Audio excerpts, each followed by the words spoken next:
Испытано на себе.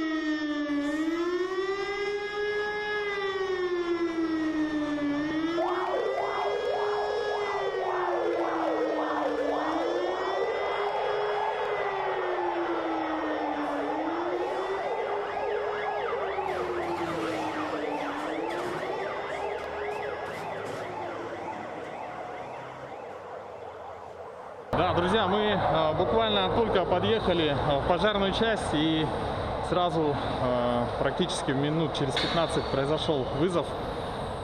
Сейчас все автомобили из гаража буквально в течение 1 минуты выехали. Испытано на себе. Друзья, мы рады приветствовать вас на канале Якутия-24. В эфире передача «Испытано на себе». И сегодня мы находимся в пожарной части номер 6 города Якутска. Буквально сейчас все автомобили выехали на вызов, сработала пожарная сигнализация. Я надеюсь, что это было ложное срабатывание, но сегодня мы вас познакомим с профессией пожарного и, думаю, расскажем много интересного об этой профессии. Друзья, ну что, пока сейчас выехали автомобили на вызов, мы зашли в диспетчерский пункт. Ольга Владимировна, здравствуйте. Здравствуйте. Сейчас мы уже знаем, что это было ложное срабатывание, есть пока вроде минутки тишины. Ольга Владимировна, скажите, как происходит вот эта связь, получается, по вызову и взаимодействие с пожарной частью? У нас на центральный пункт связи на Дзержинского 35, 112, 101 звонят. Поступает вызов, вот как вот сейчас вот поступил на Пушкина 21, на 9-этажный жилой дом. Нас по радиостанции они вызывают, говорят, какой вызов, какой объект, значит, на какой улице. Мы отправляем технику, силы, средства. И вот у каждой части свой район выезда. И вот так вот. Вся работа идет через центральный пункт связи, через ЦППС. То есть они делают распределение по районам, да. И уже в зависимости от этого... Как бы они не делают, у нас расписание выезда, по расписанию выезда они работают. Вот, допустим, если Пушкина это наш район выезда, да, значит, допустим, там Дзержинского поделена, это район выезда первой ПСЧ. И вот так вот город у нас разделен на свой, у каждой части свой район выезда. А ваша радиостанция, получается, покрывает полностью весь город, то есть пожарная часть, пожарные машины, если выезжают, пожарные машины, если выехали в любую часть города. Да. Наша радиостанция, она покрывает весь город. Выезжает 2-я часть, 3-я часть, 4-я, 5-я. Мы слышим полностью все. Вы все переговоры слышите? Все переговоры слышим. Плюс еще же у нас пригороды. Житай, Табага, Кильдямцы, Хатасы. Мы слышим полностью все. Маган. Потом у нас же 2 еще способа. Вот способ в Магане, в Якутске способ. Это охраняют аэропорт. Мы тоже их слышим. То есть все, получается, все пожарные слышат все, что происходит в городе? Да, мы работаем на одном канале. Сейчас был ложный вызов, я слышал, что это было пригорание пищи, да, простое. Да. Часто бывают такие вызовы? Да, достаточно часто. У нас же установлены пожарные сигнализации, и вот эти пожарные сигнализации, они выведены вот на центральный пункт. Вам бы вот на Дзержинского 35, там интереснее. У них вот выведена эта пожарная сигнализация. У них, значит, если срабатывает пожарная сигнализация, очень много сейчас установили на 2-этажные жилые дома пожарной сигнализации. У них вот тоже стоит такой большой телевизор, и у них срабатывание идет по этому телевизору, звуковой сигнал, и, значит, и они вот сразу это отправляют машины. Хорошо, мы вас не будем отвлекать. Спасибо большое за интересную информацию.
Друзья, ну что, пожарный караул вернулся, вызов был ложный, по пригоранию пищи сработала сигнализация.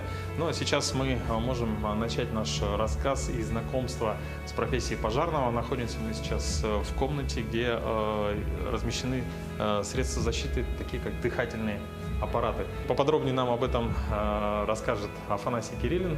Приветствую. Из чего состоит, какую функцию выполняет данный аппарат? У нас аппарат АП «Омега». Мы на пожаре пользуемся, то есть в НДС непригодной для дыхания среде. Так, у нас тут баллон, он сжатым воздухом. И примерно получается на 40 минут человек дышит с аппаратом. И вот маска, газодымозащитник, получается, одевает, включает баллон и заходит в непригодной для дыхания среде. Если обнаруживаем мы пострадавшего, сразу вытаскиваем маску спасаемого, одеваем его на голову и включаем на переходник.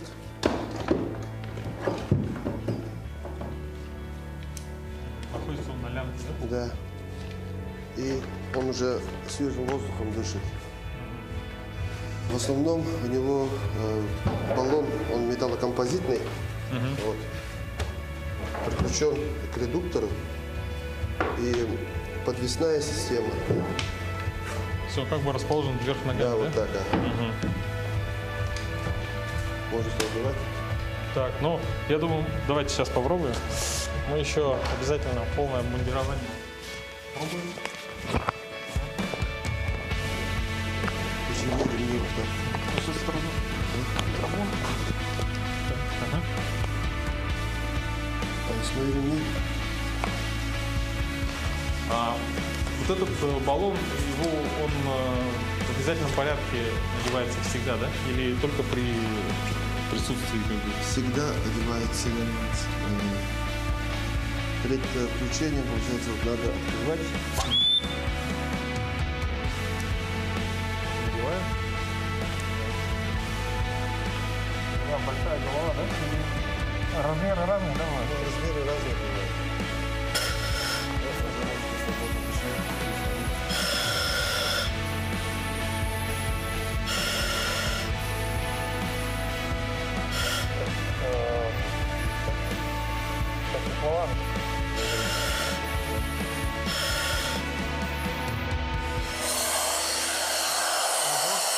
То есть Это уже клапан непрерывно, он подает уже свежий всегда? воздух, да.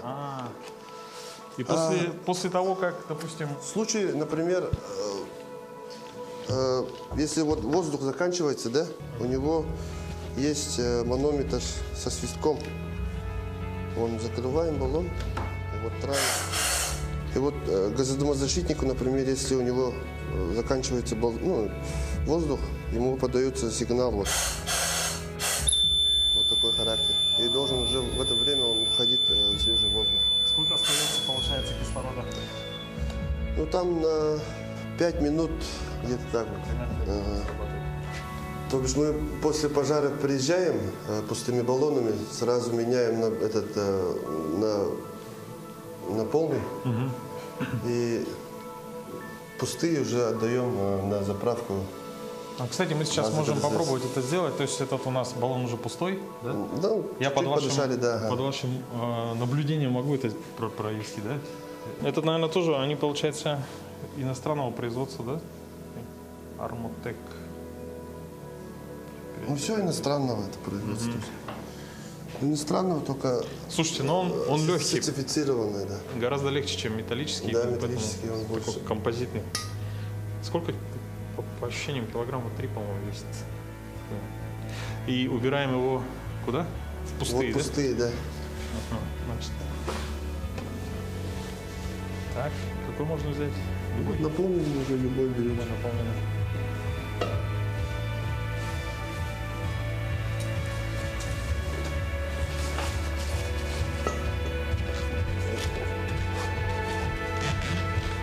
Как и сразу. Да, прикручивается.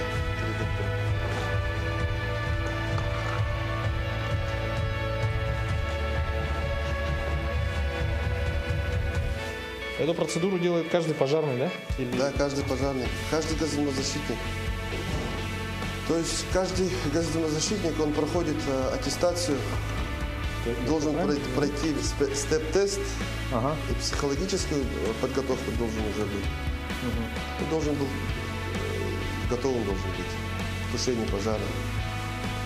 Так, я все правильно есть делаю, вот- да? Вот тут, мне кажется, как-то... Вот так возьмите, вот так. Ага. И вот сразу так, ага. Попробуй. Просто плотно затягиваю все. Ага.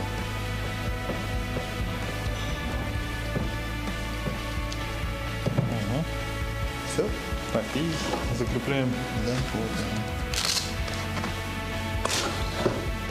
Ну, по идее, вот эти аппараты у нас в машинах лежат. А, А эти, да, резервные, да. И вот перед тем, как заступлением на дежурство, мы аппарат проверяем на целостность и работает ли она. То есть в этом аппарате Q9V. Вот, и у нас муляж, аппарат, то есть маску сюда подключаем и проверяем на избыточное давление и срабатывание сигнального устройства. То есть оно работает же на вдохе? Да, да, вдох получается. клапан? Да, у него вот тут мембрана. И эта вот мембрана, например, каждый раз ты вдыхаешь, и она работает вот так.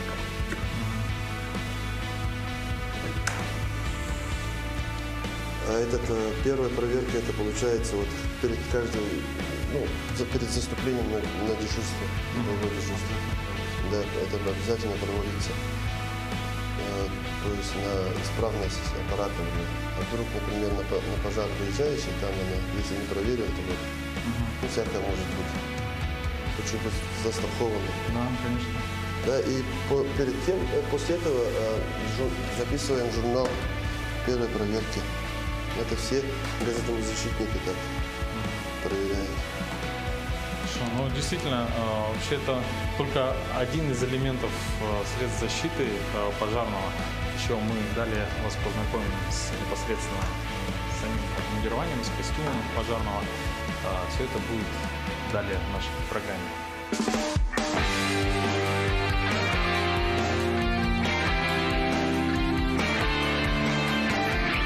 Испытано на себе.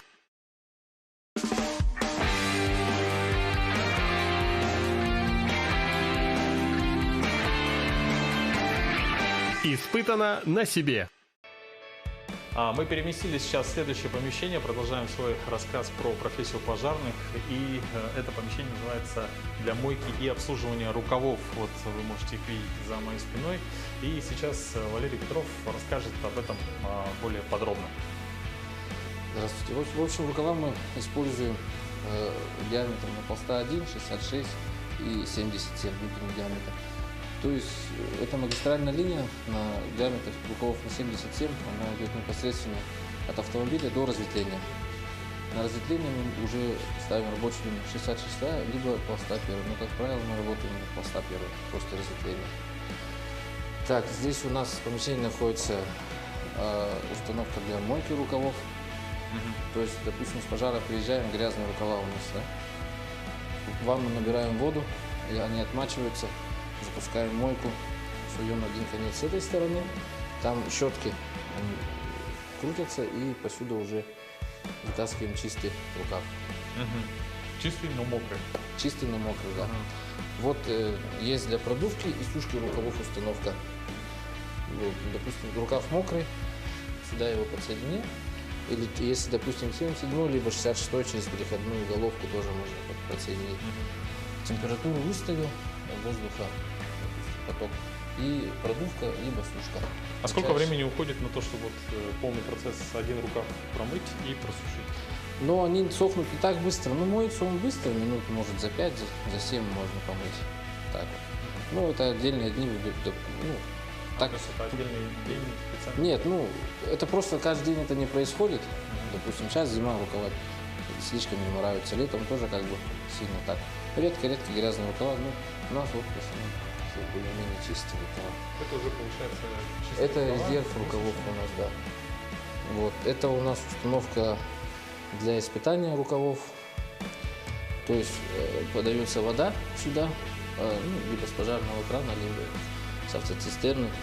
Нагнетается давление, и получается здесь уже стоит рукав, заглушенный с другой стороны стволом, либо заглушкой. И регулируется вот регулятором давления. Давление, ну, 10 очков, допустим, вот так вот. Это испытание у нас проводится 2 раза в год, весной и осенью. Каждый рукав испытывается? Да, каждый рукав испытывается, да. Если утечка, там протечка, повреждение какое-либо, на ремонт сразу идет. Ремонт здесь И производят. это же можно ремонтировать? Да, вот ремонтируем здесь. Сюда под рукав, тоже есть на 77 у нас диаметр, да, полугайки. Переходную головку ставим, ну, допустим, 77, полста 1. Здесь, ну, проволоку берем, наматываем на рукав, и получается, вот кнопка, на нее ногой нажимаешь, выставляешь скорость. Но здесь только либо влево крутит, либо вправо крутит, как кому удобно ремонтировать. Скорость выставляется внизу, в общем, там. Вот. И стоишь, получается, просто вот так и регулируешь натяжку уже. Ну, ничего сложного нет. Это для перекатки рукавов. То есть рукава с той стороны, с этой стороны загоняются по роликам. Ну, перекатка это, если длительное время рукава не использовались, допустим. Ну вот так сейчас.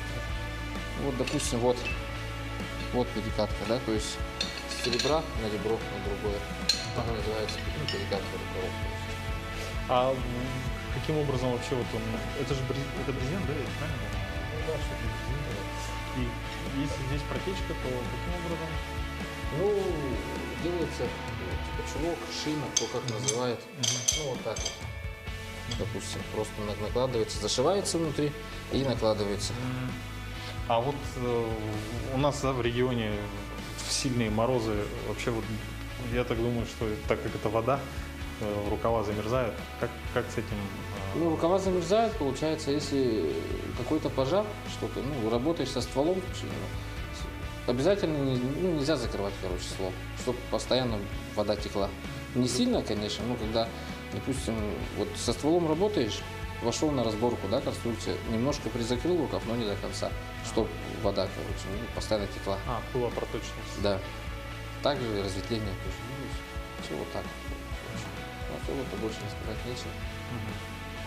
Все. Ну, подводя итог, то, что я понял, значит, это у нас рукава более большого диаметра, они подключаются непосредственно к автомобилю, и затем идет после разветвителя подключаются рукава более меньшего диаметра. Разветвитель может, допустим, на 3, да? Да. Да, у нас трехходовое разветвление. Вот, в принципе, большое спасибо. Так, ну, я думаю, что тоже много достаточно полезно узнали. Я, например, даже не думал, что действительно рукава, они замараются, их нужно мыть и просушивать. Поэтому мы двигаемся далее. Сейчас мы вам расскажем непосредственно про пожарный автомобиль и про пожарное обмундирование. Но сейчас мы вновь находимся в гараже. Сегодня мы уже видели, как на вызов выехали все 3 автомобиля. И сейчас рядом со мной Егор Петров, старший водитель. Егор, можешь нас познакомить поближе с пожарными автомобилями? Да, это пожарно-спасательный автомобиль тяжелого типа. Получается, северное исполнение на полном. У него полный ход, 4 ВД у него, 6 ВД вернее. Так. Северное исполнение, имеешь в виду, он прямо рассчитан Да, он на... северное исполнение у нас, за счет чего? У нас получается на нем установлены 3 вебасты. Одна подогрев идет сразу на двигатель, одна идет на подогрев салона, это кабины, и одна у нас установлена в бойцовке. Это где переезжается личный состав. Личный состав ведет связь с водителем и с начальником караула, либо командиром отделения через специальное переговорное устройство, которое находится в данном отсеке, чтобы они видели уже перед тем, как прибывают к месту, чтобы какая-то информация поступила, допустим, от командира отделения или от начальника караула, что брать, допустим, какой уже, там, допустим, ранг пожара, если что-то уже известно, да. Расчет 4 человека, да, здесь могут поместиться? Да, здесь расчет 4 человека получается. Сейчас заглянем в кабину, где находится, соответственно, непосредственно сам водитель. Высокая машина. Ага, так, Егор, мы сейчас внутри. Что здесь, какие есть особенности? Ну, в принципе, особенностей никаких особо-то нету. Как бы обычный автомобиль. То есть, как я изначально уже говорил, это у нас, получается, зажигание включается. Включается у нас переговорное устройство. Автомобиль заведем.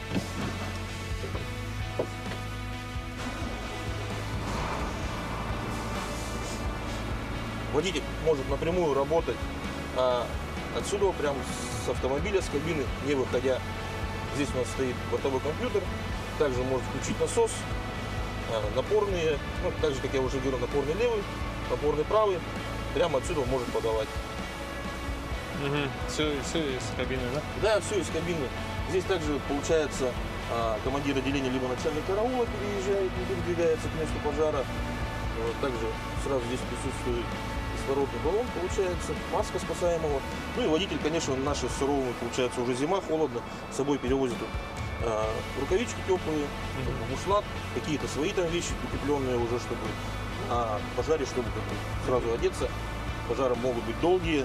С собой всегда возят, конечно, несколько комплектов одежды. То есть где-то может замочиться, там промокнуть, чтобы переодеться. Особенно это, конечно, это рукавицы, ботинки, ну что-то такое необходимое. Так, ну а сейчас переходим в этот отсек, называется он бойцовка по-простому. Как я говорил, сразу у них закреплены уже баллоны. То есть он садится, допустим, при выходе, допустим, если надо, откидывает, застегивает и уже выходит. То есть у каждого они уже закреплены. Да, я, кстати, думал, неудобно же с баллоном находиться внутри автомобиля, а тут Да, здесь уже все продумано, да, сразу... техника современная. То есть вот он закрепляется сюда, и он здесь, получается, находится всегда. То есть его не надо снимать, одевать постоянно. Бывают такие моменты, что, допустим, они как бы не нужны на пожарах. Допустим, там дают, допустим, переехало первое отделение какое-то, если, допустим, чужой район, говорят там, допустим, там на разборку крыши, там на разборку сооружений, то есть баллоны не требуются, там просто надо помогать. Бывают такие моменты. Тут же у нас сразу переводятся стволы.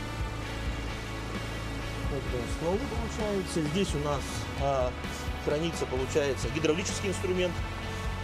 Тут отсюда мы забираем, вытаскиваем шланги гидравлические, подцепляем и работаем уже с гидроинструментом.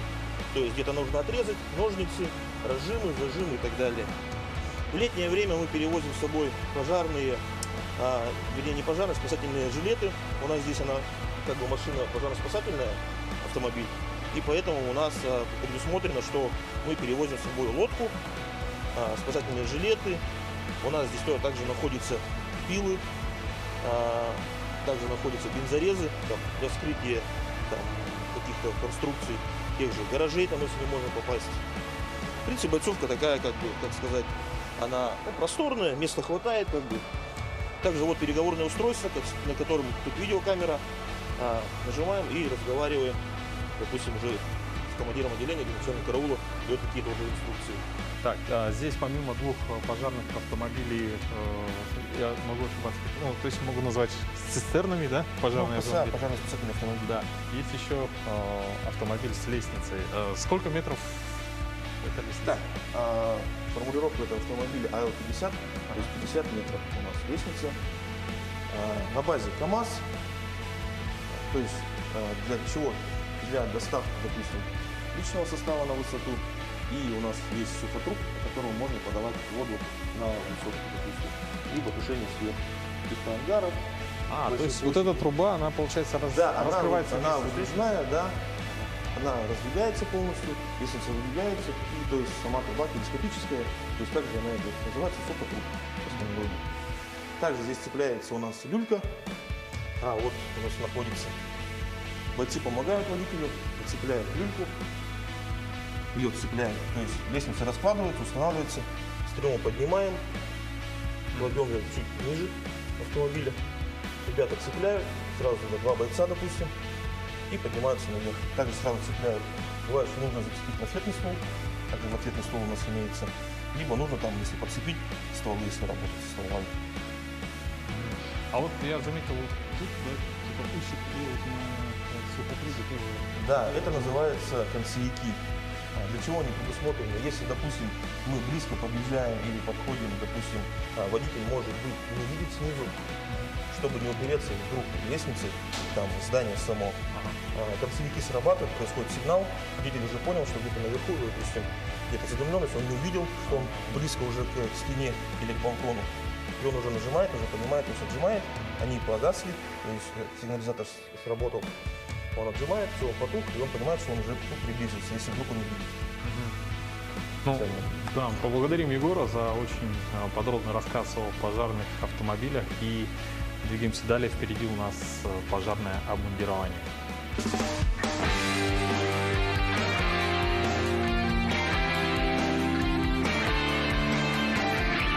Испытано на себе.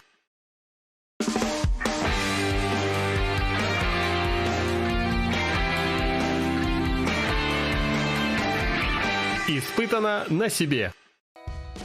Итак, друзья, ну что, сейчас мы узнаем, что надевают пожарные, познакомимся поближе с обмундированием, и я еще попробую научиться надевать ее на время.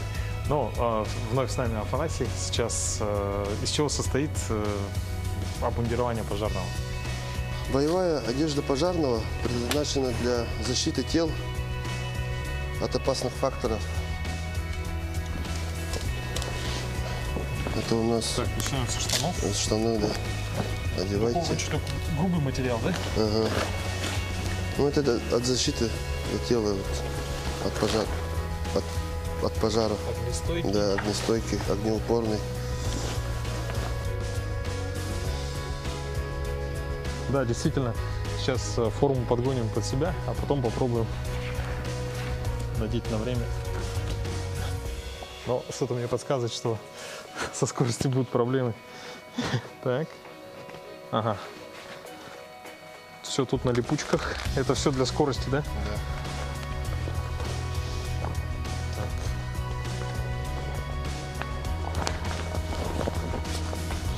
По ощущениям, как будто очень сильно накрахмаленный не знаю, пиджак, даже не рубашка.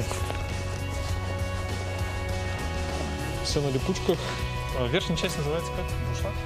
Это бушлат? А? Куртка? Да. Просто куртка.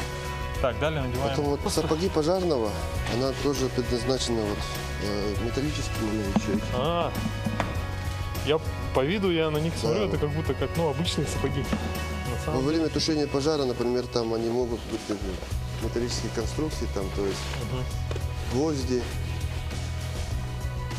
Простые сапоги не подходят такому. Так, тут у меня что-то. Так, далее у нас идет Ремень поясни. так, на ремне надо. топор, карабин. Правильно делаю? Да, правильно так делается. Топор с карабином.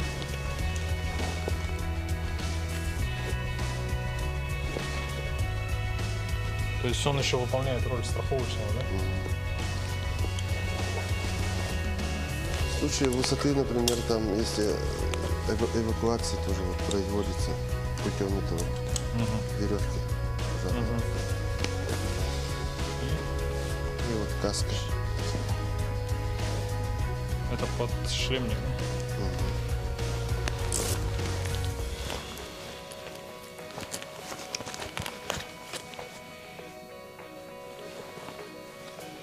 Так.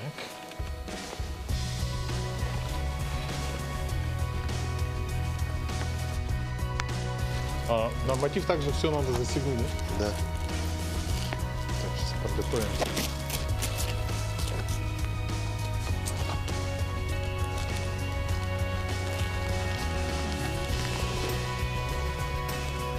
Так, все? Всё. Я готов, да? Полностью уже готовы Ну что, к друзья, тушению пожара. вот такое вот обмундирование пожарных.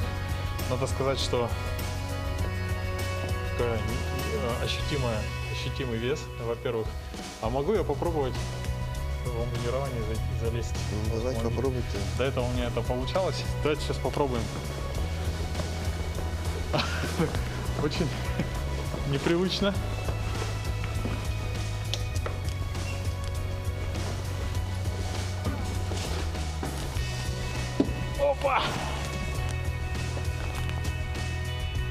Ну, в целом, в принципе, понятно. Так, а выходит, кстати, вперед или Ну, как удобно. как удобно, да? Так, мне кажется, лучше так.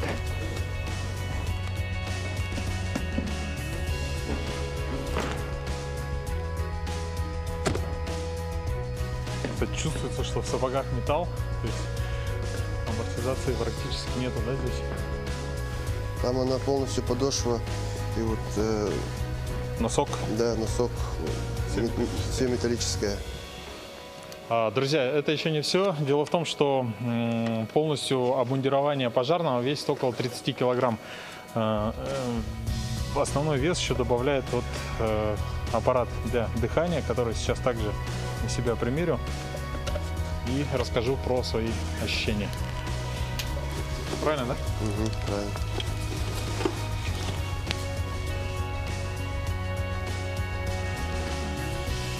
Где там? Помогите, пожалуйста.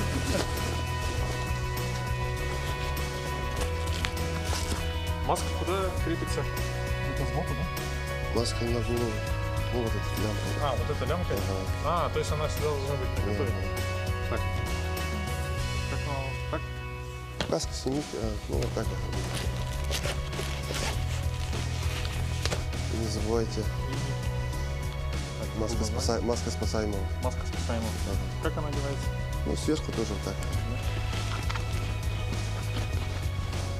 Так, ну что, друзья, все, 30 килограмм обмундирования пожарного находится сейчас на мне. Все, включая и баллон дыхательный, маска спасаемого, перчатки, сапоги. Кстати, хотелось бы отметить, что сапоги это еще летний вариант, а зимний он тяжелее еще, да? Зимний вариант еще тяжелее. И, соответственно, вот в таком виде пожарный выезжает на вызов. Кстати, у меня, по-моему, это заняло около 5 минут. А пожарные это делают буквально считанные секунды. Но об этом мы сейчас покажем вам. Также постараемся, по крайней мере, я очень сильно постараюсь узнать, насколько быстро я могу надеть костюм пожарного. Испытано на себе. Да, Афанасий, а скажите, какой норматив для надевания обмундирования? У нас норматив есть надевание боевой одежды 1.1. Это индивидуально одевается 27 секунд, а в составе отделения получается 29 секунд. Это надо удовлетворительно еще. То есть это на оценку 3, Да. 7 секунд индивидуально. Да. То есть сейчас мне, если в школе учился на хорошо, чтобы получить хорошо, надо быстрее, чем 27 секунд надеть. Друзья, ну до этого я уже сбирался в кабину, но это было без баллона. Сейчас попробую уже с ним. То есть все 30 килограмм на мне. Это гораздо труднее. Опа! Так, и, соответственно, здесь у нас... Так, еще надо попасть. В общем, я не буду садиться. Сразу выйду. Так.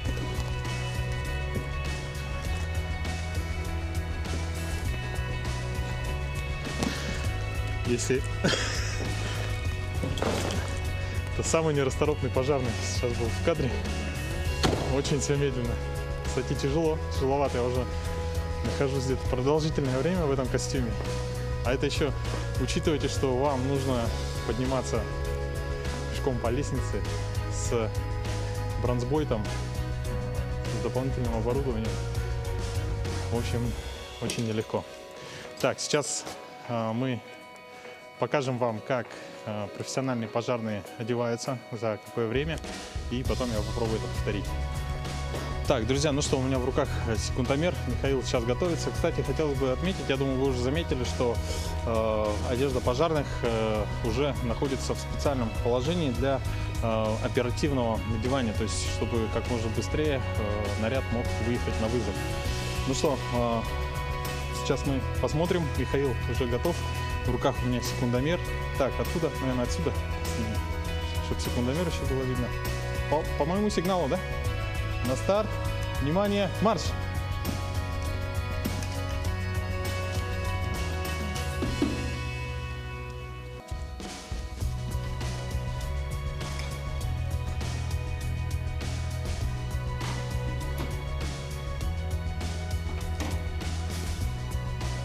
Я еще засмотрелся и чуть попозже нажал, но 17:63, друзья. 17 секунд, это оценка отлично. Так, ну что, сейчас попробуем повторить рекорд Михаила.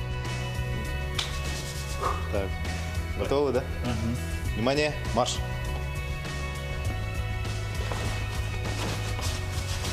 А штаны застегиваем? Да.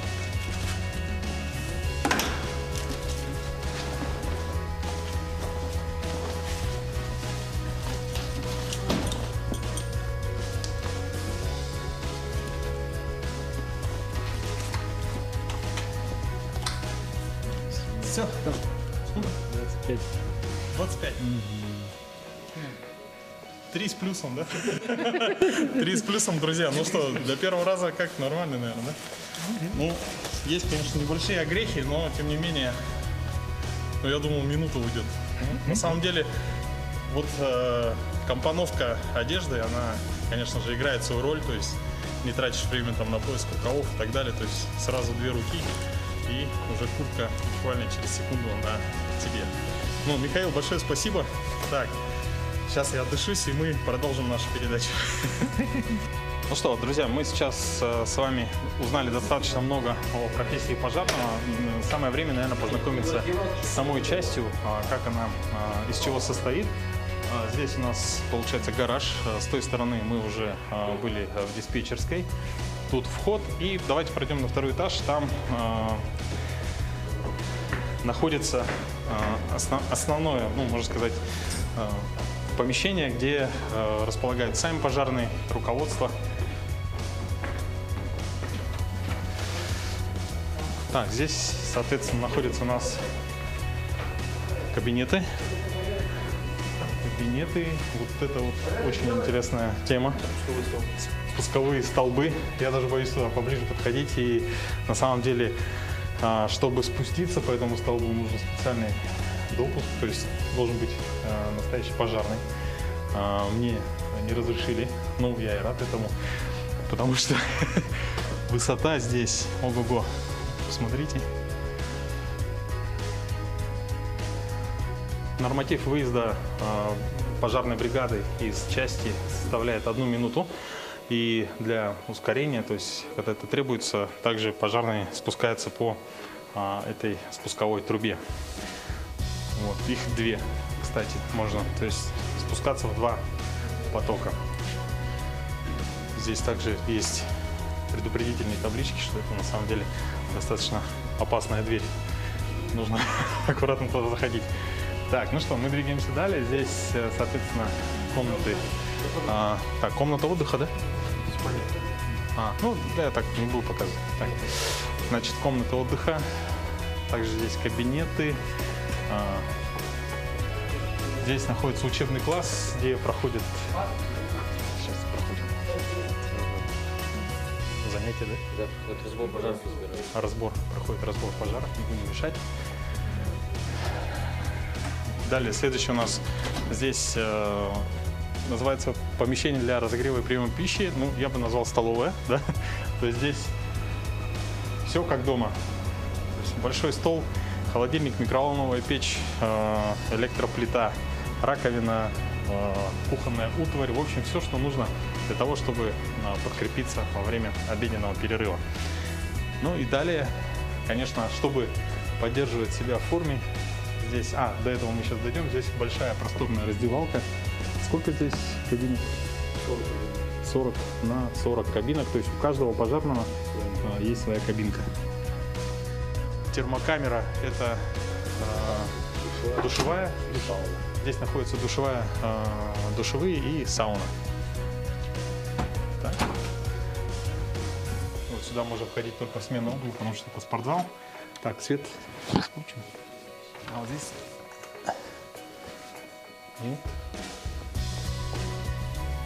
Очень хорошо оборудованный спортзал, то есть тут специальные полы, тренажеры, гантели. И получается после рабочей смены, да? По распорядку дня. 1 час без подготовки на смене. То есть в распорядке дня есть 1 час для того, чтобы пожарные занимались физической подготовкой. Ну что, друзья, мы познакомились очень плотно с профессией пожарных, и хотелось бы поблагодарить 6-ю пожарно-спасательную часть города Якутска за подробный рассказ, за экскурсию. Я думаю, что многие из вас узнали много интересного из профессии пожарного. Ну и, конечно, в преддверии новогодних праздников хотелось бы обратиться к каждому зрителю, чтобы вы всегда соблюдали правила противопожарной безопасности, чтобы вызовов у пожарных было как можно меньше, ну а чтобы ложных вызовов не было вообще. Поэтому берегите себя, берегите своих близких. С наступающими новогодними праздниками. Это была передача «Испытан на себе» на канале Якутия 24.